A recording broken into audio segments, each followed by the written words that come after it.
Halo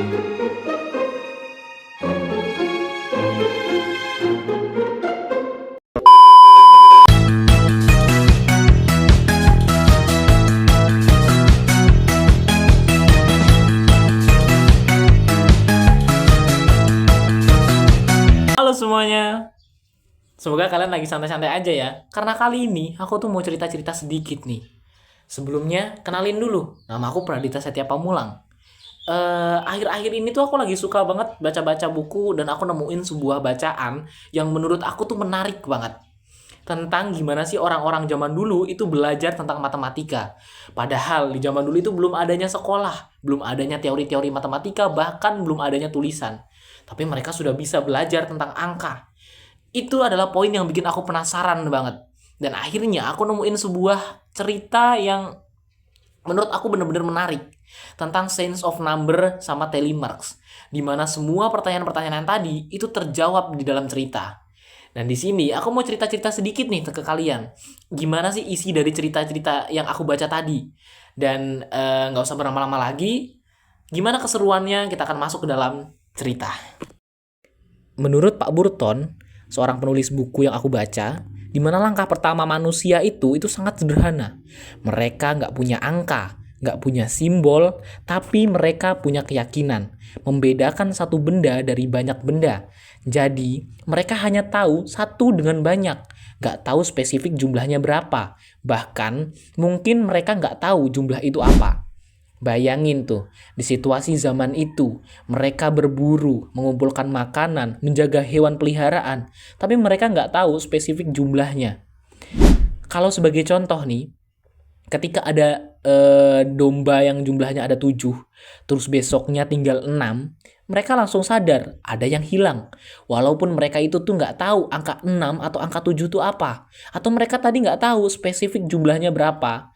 Mereka cuma tahu jumlahnya berubah. Seiring berjalannya waktu, mereka mulai sadar kalau banyak hal di sekitar mereka itu tuh punya pola. Misalnya, perubahan cuaca terjadi setelah beberapa siklus bulan purnama, atau mereka tahu kapan harus berpindah tempat dari beberapa kali matahari terbit. Dan kebiasaan inilah, dari kebiasaan-kebiasaan itu, memperhatikan pola-pola, muncul konsep awal Science of Number. Kalau dipikir-pikir, lucu juga ya. Bongkar. Sesuatu yang kelihatannya rumit banget kayak matematika, itu ternyata cuma berawal dari rasa penasaran manusia untuk ngitung hal-hal sederhana aja. Kira-kira teman-teman semua pernah nggak waktu kecil itu ngitung sesuatu itu tuh pakai batu kerikil atau pakai biji-bijian? Yes! Yes! Yes! Yes! Yes! Yes! Yes! Nah, orang-orang zaman dulu itu juga ngitungnya pakai cara kayak gitu. Mereka ngitung pakai jari, mereka ngitung pakai batu-batuan, mereka ngitung juga pakai biji-bijian gitu. Pokoknya sesuatu yang mereka bisa jadikan alat perhitungan. Oh my God! Oke, kita lanjut. Kita masuk ke zaman ketika manusia udah mulai ngitung dan mencatat sebuah perhitungan. Nggak cuman diinget-inget di otak aja. Sekitar tahun 600 sampai 300 sebelum Masehi, suku aborigin dari Australia mulai menghitung dengan jari, batu, dan kerang. Mereka juga bikin tanda di kayu ataupun di batu sebagai catatan kasar. Kemudian, peradaban besar seperti Mesir dan Babilonia membawa perkembangan baru. Mereka mulai pakai telemarks, satu garis untuk satu hitungan. Kalau sudah 5, garis kelima ditarik melintang sebagai tanda satu kelompok. Telemarks dipakai untuk menghitung banyak hal. Jumlah hasil panen, jumlah pekerjaan, jumlah hari kerja, persediaan makanan, bahkan itu catatan pajak. Jadi, bisa dibilang telemarks itu sebagai catatan administrasi pertama dalam sejarah. Nah, bagian ini itu pasti relate banget nih. Telemarks itu udah kayak bahasa universal. Siapa sih yang nggak pernah ngitung pakai cara-cara ini? Nggak tahu, tanya yang mau tanya saya. Teman-teman kalau ingat lagi nih, waktu kita SMA, kita pernah ikut melihat cara untuk menghitung suara pemilihan OSIS, di mana menghitung suara pemilihan OSIS itu juga pakai cara-cara telemarks ini. Dan ternyata cara yang kita gunakan ini itu udah ada dari jauh ribuan tahun yang lalu. Bahkan ada penemuan satu bukti yang membuktikan bahwa itu semua nyata. Dan penemuan itu adalah tulang Isango, di mana tulang kecil yang ditemukan tahun 1937 ini punya 55 goresan di permukaannya. Goresannya tersusun dalam pola yang teratur, bukan asal-asalan. Para arkeolog percaya tulang ini digunakan untuk menghitung barang, memprediksi fase bulan, mencatat hari tertentu, atau mencatat jumlah hasil buruan. Kalau dilihat, goresannya berbentuk pola yang mirip banget sama telemark modern. Benda kecil ini bahkan disebut sebagai salah satu alat hitung tertua di dunia. Keren banget kan?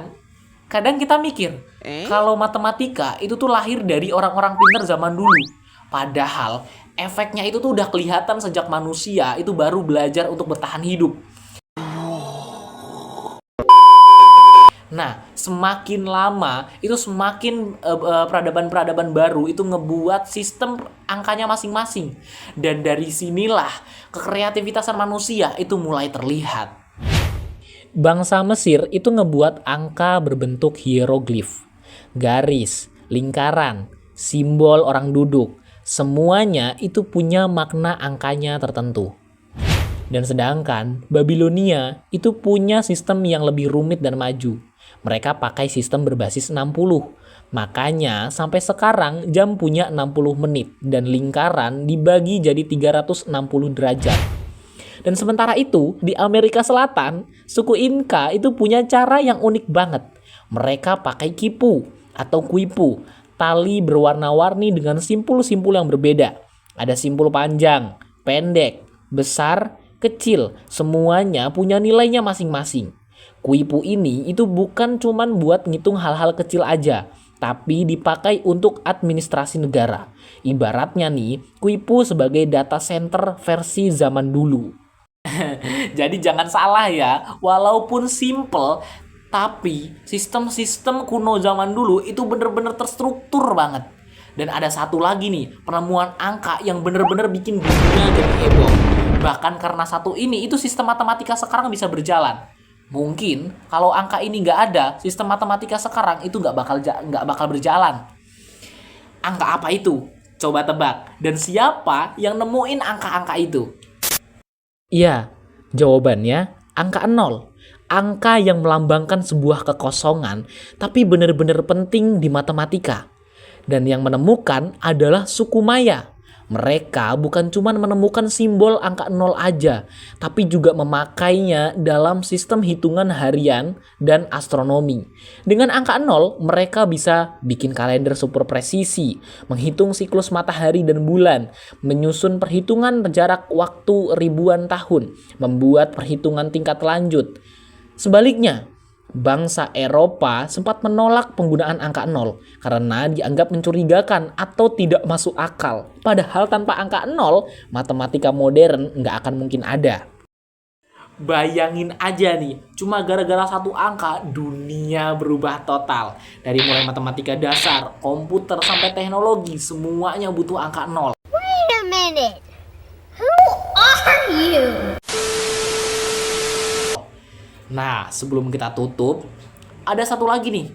Sistem matematika atau sistem perhitungan yang gak kalah cerdas dan kreatif banget menurut aku. Bener-bener lucu. Sederhana tapi fungsinya luar biasa. Sistem itu adalah telistik. Dipakai sampai abad ke-19, terutama di Eropa. Caranya, satu batang kayu dibelah jadi dua. Kedua belahan itu punya pola yang persis sama karena awalnya adalah satu batang. Satu bagian disimpan oleh orang yang memberikan hutang dan yang satunya lagi oleh orang yang berhutang. Setiap transaksi dicatat dengan membuat tanda tambahan. Nanti saat harus bayar, kedua potongan kayu itu dicocokkan. Kalau cocok artinya data asli, nggak bisa dipalsukan. Nah, sistem simpel ini itu sampai dipakai pemerintahan Inggris untuk mencatat pajak. Dan dari sinilah kata tallet, stok, dan cek itu tuh berasal. Nah, kalau teman-teman perhatiin dari tadi, ternyata perjalanan matematika itu tuh bener-bener panjang banget. Semua orang dari berbagai belahan dunia itu nyumbang ide, nyumbang sistem, nyumbang simbol, dan akhirnya terbentuk sistem matematika yang modern sekarang. Dari mulai goresan di tulang, simbol di kayu, simbol tali, angka hieroglif, dan sampai sekarang angka-angka Arab yang kita kenal sekarang itu punya ceritanya masing-masing. Mungkin cukup sekian ceritaku hari ini, dan aku harap teman-teman semua bisa ngambil garis besarnya dari apa yang aku ceritain tadi.